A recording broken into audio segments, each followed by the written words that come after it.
முதலமைச்சர் விஜய் வந்து நாடாளுமன்ற தேர்தலில் வந்து உங்களை தனிப்பட்ட விதத்தில் பெரிய மரியாதை வச்சிருக்காரு. ஒவ்வொரு இடங்களையும் நம்ம பார்க்குறோம். முதல் மாநாட்டில் கூட உங்களை தான் வெளிப்படையாக அழைச்சாரு. அவர் வந்து திருச்சி கிழக்கில் உங்களை வந்து போட்டியிடுவதற்காக அழைத்தால் இந்த இடைத்தேர்தலில் நீங்க அமைச்சர்களை தர வேண்டும் ரொம்ப விரும்புறாரு அவரு தனிப்பட்ட விதத்தில். ஒருவேளை திருச்சி கிழக்கில் இடைத்தேர்தலில் உங்களை போட்டியிட அழைத்தால் உங்களோட விருப்பம் என்ன? அமைச்சரவையில் நான் இடம்பெற வேண்டும் என்கிற விருப்பத்தை தாவேகா தரப்பில் வெளிப்படுத்தினார்கள். நான் அதில் உடன்பாடு இல்லை என்பதை தொடக்கத்திலேயே சொல்லிவிட்டேன். இப்போதும் அந்த நிலைப்பாட்டில் தான் நான் இருக்கிறேன். அது ஏன் யூகமான கேள்வி?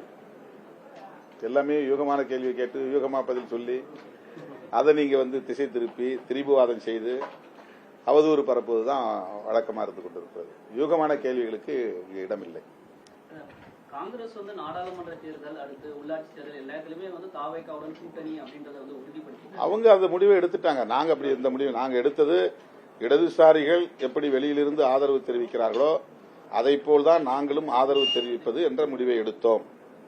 ஆனாலும் அரசியல் சூழலுக்கு ஏற்ப இந்த முடிவையும் நாங்கள் எடுக்கும் நிலைக்கு ஆளாகியிருக்கிறோம். அவ்வளவுதான். அடுத்த ஒரு உள்ளாட்சி தேர்தலாக இருக்கட்டும், நாடாளுமன்ற தேர்தலாக இருக்கட்டும், தமிழக எதையுமே நான் உங்கள்கிட்ட பேசல. பயணிக்கூட வாய்ப்பு இருக்கா?